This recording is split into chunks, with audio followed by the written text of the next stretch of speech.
Hi everyone. Have you ever thought about what a doll really is? I mean, what are the first few words that come to your head when I say the word doll? Beautiful, perhaps?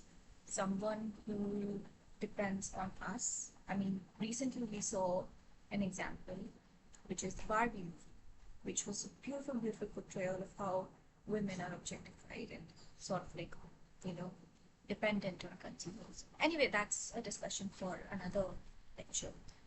But you must have received a hint. आज हम बात करने वाले हैं एक बहुत ही interesting and बहुत ही ज़्यादा मैसिवली पॉपुलर प्ले के बारे में, which is called A Doll's House. Now, this play was written by Henrik Ibsen. Henrik Ibsen was a Norwegian writer who was incredibly popular for writing some of the most scandalous and popular plays of his times.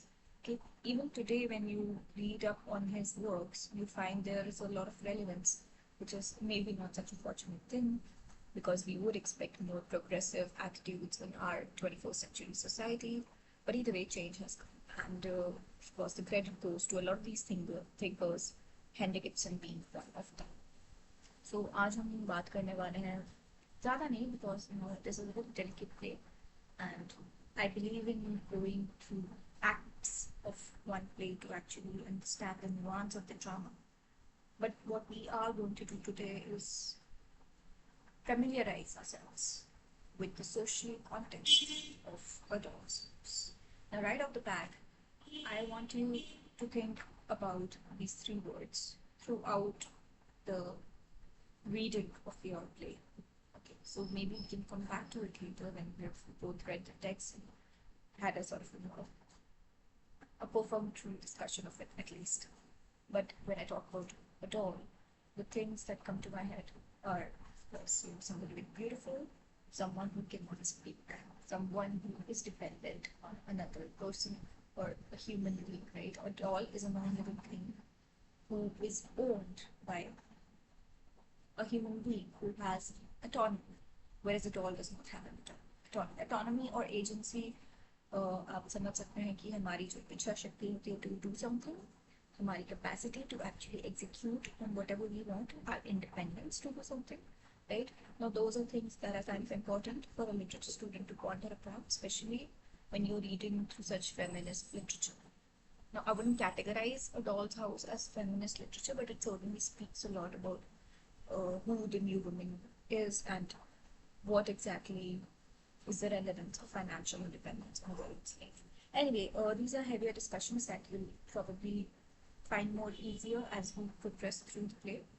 But starting with the characters, Doll's House by Henrik Ibsen. Now, it was written at a time when Victorian society was not very friendly towards the idea of women owning their own money. In fact, women had to choose between marriage, domestic bliss, and a right to earn their own finances and have a say in it. Now, today, when we research through women's labor, of course, we find out that women have always worked. It's just that they've never been paid adequately for that. Henrik Ibsen talks about Nora's character. Okay, she's a very chirpy kind of a woman who, on the surface, looks like a doll indeed, and she's very happy in being a doll at the beginning of the play. You notice she goes along with whatever her husband calls her because she believes in the idea of being loved by a person. And I mean, that's not a bad thing. My professor used to say that it's not a bad thing at all to be loved by somebody. However, this love was also kind of, well, it kind of collapsed when when it was actually the time to deliver to questionable times.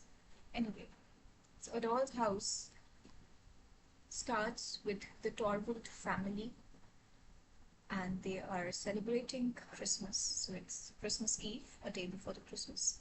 And Nora Helmer, who is the titular doll of the play, she was a young, beautiful woman, and she enters the house and she's carrying a lot of packages. And it just so happens that her husband, Torvald, he comes and he sees and kind of like gently admonishes her, her habit of spending a lot of money because of course he is the provider and she must be less fickle with money. which brings us to the notion that women are not good for managing finances. And Nora plays along with that. He calls her his little skylark, and she's okay with it. She's she's open to that form of affection, which is fine, right? Now Torvald here, being the man of the house, he has recently been promoted, and now this is a house where on the surface we find out that the gender relations and the roles that a woman and a man are expected to perform are going very smoothly according to the laws of society. Right now, this man has been promoted in his bank. He's now a bank manager, and they're all celebrating, to celebrate. And a friend arrives, and he's got doctor rank. Okay, he's Torvald's friend and become manager. And along with Dr. Rank comes Mrs. Lind. Okay, and Mrs. Lind is somebody Nora has known for some time, and she tells Nora that she's in a bit of a tight spot in a financial crash, and she was hoping that Nora would help her find her a new job. Now Nora agrees to that, but also opens up about one secret, and Nora has a secret. And for you and I, maybe a young woman working should not be such a secret. It is expected of us. However, in those times, women working and earning wages, especially when they were already married, was considered scandalous. Okay, हमें progress करने में बहुत वक्त लगा है, and Nora को ये बताना पड़ता है when she confesses a secret. So she's very, I mean, it's appalling that this is a secret, but anyway, she borrows money from somebody while her husband is sick. This is what she's confessing. Her husband was sick, and she had to borrow some money, and then she pulled off a good move. It's actually quite impressive. While maintaining secrecy throughout this entire coy or deception, I want to use the word deception because in Nora's eyes at least, she does was kind of pulling off a deception. And she hides it from her husband, but she takes up a few jobs, and she also saves money from whatever her husband gives her as an allowance, and she starts paying off the loan in installments. Now this is the secret. Okay.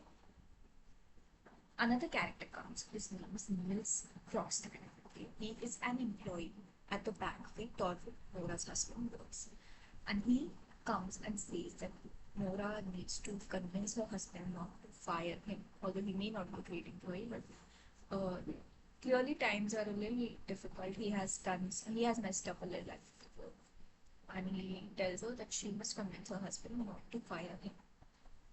Now, why is she under his thumb? Because he was the person that Nora actually borrowed money from. Now, because Nora borrowed money from him, although she has paid back, she's kind of scared that he, has the evidence to tell her, and also something else that she did, which we'll talk about in the later classes.